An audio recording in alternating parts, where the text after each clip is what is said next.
नमस्कार। आज हम बात करेंगे नालंदा विश्वविद्यालय की। देखिए, बिहार के नालंदा में स्थित इस विश्वविद्यालय में 8वीं शताब्दी से 12वीं शताब्दी के बीच दुनिया के कई देशों से छात्र पढ़ने के लिए आते थे। देखिए, बिहार की राजधानी पटना से करीब 120 किलोमीटर दक्षिण उत्तर में स्थित प्राचीन नालंदा विश्वविद्यालय के अवशेष आज भी देखे जा सकते हैं। अगर हम इतिहासकारों की माने तो ये भारत में उच्च शिक्षा का सर्वाधिक महत्वपूर्ण और विश्वविख्यात केंद्र था। देखिए, बताया जाता है कि कोरिया, जापान, चीन, तिब्बत, इंडोनेशिया, फ्रांस और तुर्की से छात्र इस विश्वविद्यालय में आते थे। देखिए, आज ये विश्वविद्यालय खंडर में तब्दील हो चुका है। इस विद्यालय की स्थापना कुमारगुप्त प्रथम ने की थी। देखिए, 9वीं शताब्दी से 12वीं शताब्दी तक इस विद्यालय को अंतर्राष्ट्रीय ख्याति प्राप्त थी। यहाँ इतनी किताबें रखी थी कि जिन्हें गिन पाना आसान नहीं था। हर विषय की किताबें इस विश्वविद्यालय में मौजूद थी। देखिए, प्राचीन नालंदा विश्वविद्यालय में 300 कमरे, 7 बड़े बड़े कक्ष और अध्ययन के लिए 9 मंजिला एक विशाल पुस्तकालय था, जिसमें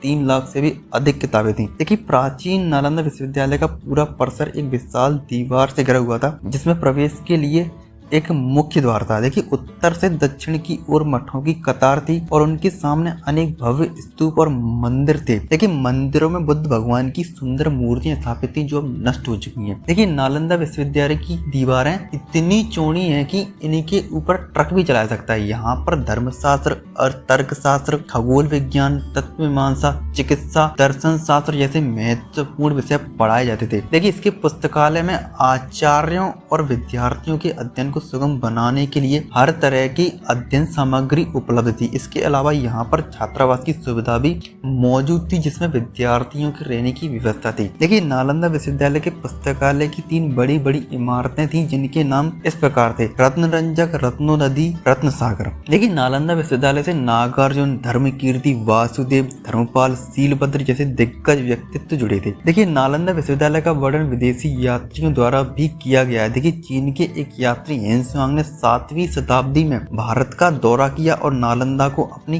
केंद्र में रखा। देखिए, हेनसुआंग एक बौद्ध भिक्षु था जो बौद्ध अनुयायी के रूप में भारत यात्रा करने के लिए आया था और साथ ही भारत को समझना भी चाहता था। देखिए, हेनसुआंग ने कुछ समय ये नालंदा में बिताया था और यहाँ रहकर बौद्ध योग शास्त्र, तर्कशास्त्र, व्याकरण, संस्कृत आदि विषयों का अध्ययन किया। देखिए, नालंदा के इतिहास की बहुत सी जानकारी हेनसुआंग के विवरणों से मिलती है। इसके अलावा चीनी यात्री सिंह ने भी नालंदा के बारे में बताया, जिससे इस बात का पता चलता है कि उस दौर में ये विश्वविद्यालय किस तरह संचालित किया जाता था। इनकी यात्रा वृत्तांत व संस्करणों से नालंदा विश्वविद्यालय के बहुत बड़े शिक्षण केंद्र होने का पता चलता है। देखिए, इस महान विश्वविद्यालय को बख्तियार खिलजी द्वारा नष्ट कर दिया गया था। अगर हम बात करें बख्तियार खिलजी की, तो बख्तियार खिलजी का जन्म अफगानिस्तान के हेलमंद प्रांत में हुआ था। देखिए, बख्तियार खिलजी का पूरा नाम इख्तियारुद्दीन मोहम्मद बिन बख्तियार खिलजी था। देखिए, कुतुबुद्दीन ऐबक ने बख्तियार खिलजी को बिहार और बंगाल का सूबेदार बनाया था। एक बार क्या हुआ था कि बख्तियार खिलजी बहुत बीमार पड़ गया था। तुर्की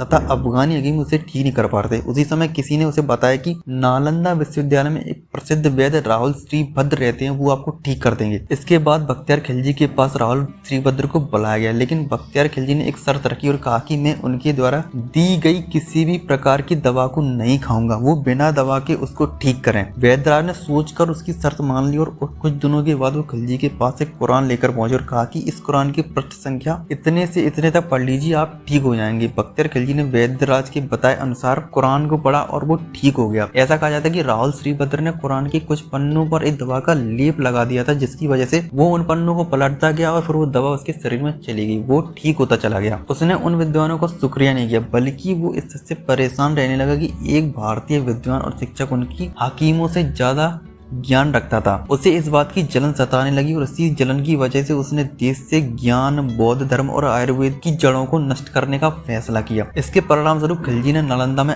आग लगा दी और लगभग 9 मिलियन पांडुलिपियों को जला दिया। ऐसा कहा जाता है कि नालंदा विश्वविद्यालय में इतनी किताबें थी कि वो 3 महीने तक जलती रही थी। इसके बाद खिलजी के आदेश पर तुर्की आक्रमणकारियों ने नालंदा के हजारों धार्मिक विद्वानों और भिक्षुओं की भी हत्या कर दी। अगर हम बात करें नालंदा विश्वविद्यालय के प्रबंधन के बारे में, तो पूरे विश्वविद्यालय का प्रबंध कुलपति या प्रमुख आचार्य करते थे। प्रथम समिति शिक्षा तथा पाठ्यक्रम संबंधी कार्य देखती थी और द्वितीय समिति सारे विश्वविद्यालय की आर्थिक व्यवस्था तथा प्रशासन की देखभाल करती थी। विश्वविद्यालय को दान में 200 गाँव से प्राप्त उपज और आय की देखरेख यही समिति करती थी। इसी से सैकड़ों विद्यार्थियों के भोजन, कपड़े तथा आवास का प्रबंध होता था। अगर हम बात करें यहाँ के प्रवेश के नियम के बारे में, तो यहाँ की प्रवेश परीक्षा बहुत ही कठिन होती थी और इसके कारण केवल प्रतिभाशाली विद्यार्थी ही प्रवेश पा सकते थे। उन्हें 3 कठिन परीक्षा स्तरों को उत्तीर्ण करना होता था। देखिए, ये विश्व का प्रथम ऐसा दृष्टांत है। देखिए, शुद्ध आचरण और संघ के नियमों का पालन करना